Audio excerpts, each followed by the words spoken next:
বিএনপির উদ্যোগে বিএনপির স্বাস্থ্য বিষয়ক সম্পাদক, স্বাস্থ্য বিষয়ক সম্পাদক এবং বিএনপির সমর্থিত বিভিন্ন অঙ্গ সংগঠনে আমাদের সাউন্ড আর একটু দরকার ভাই। স্বৈরাচার বিরোধী হাসিনার মাফিয়াতন্ত্রের বিরুদ্ধে যারা দীর্ঘদিন লড়াই করেছে, তারা নির্যাতন ভোগ করেছে, জুলুম নির্যাতন ভোগ করেছে, শুধুমাত্র একটি রাজনৈতিক আদর্শের কারণে যে সমস্ত চিকিৎসকবৃন্দ 15-16 বছর তারা তাদের পদোন্নতি বঞ্চিত হয়েছে, বিএনপির সেই সমস্ত চিকিৎসকবৃন্দ, ডাক্তার রফিক স্বাস্থ্য বিষয়ক সম্পাদক, তখন স্বাস্থ্য বিষয়ক সম্পাদক এবং আরও এখানে যারা রয়েছেন, আমাদের বিএনপির স্বেচ্ছাসেবক সম্পাদক, ঢাকা কলেজের সাবেক ভিপি বীর সরস্বতী শকুর, সহপ্রচার সম্পাদক আসাদুল করিম শাহিন, এছাড়াও সিনিয়র চিকিৎসকবৃন্দ আমাদের doctor doctor Zahid dentist, doctor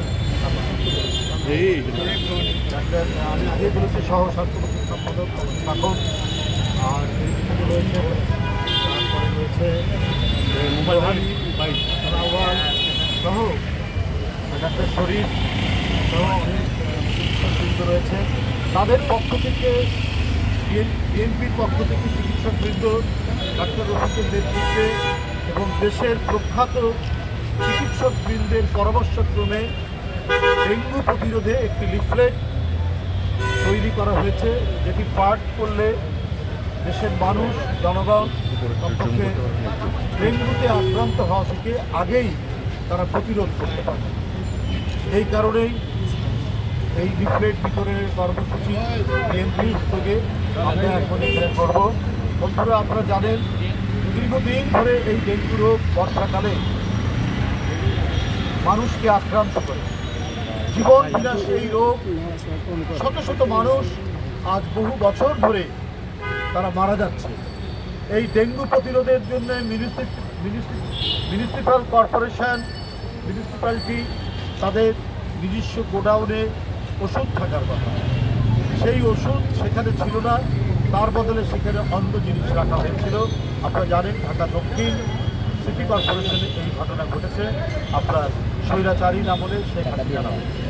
এইভাবে তারা জনস্বাস্থ্যকে উপেক্ষা করেছে, এইভাবে তারা মানুষের জীবনকে বিপন্ন করেছে, এইভাবে একের পর এক তারা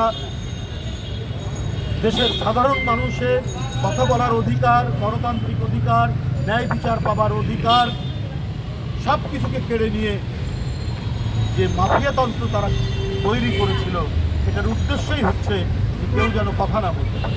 এরা জনগণের যান মালের নিরাপত্তার কথা চিন্তা করে।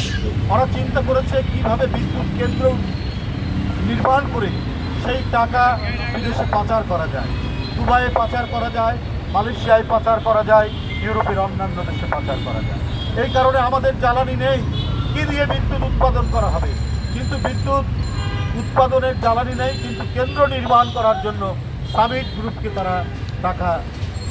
গ্রুপকে তারা অনুমতি দিয়েছে। এইভাবে শেখ হাসিনার শেখ পরিবারের ঘনিষ্ঠজন, এইভাবে তারা আওয়ামী লীগের ঘনিষ্ঠজনকে বিভিন্ন কেন্দ্র নির্মাণের পয়সা দিয়েছে। এরা মেট্রো রেল এবং বিভিন্ন ধরনের উন্নয়নের নামে জনগণের টাকা বিদেশে পাচার করেছে।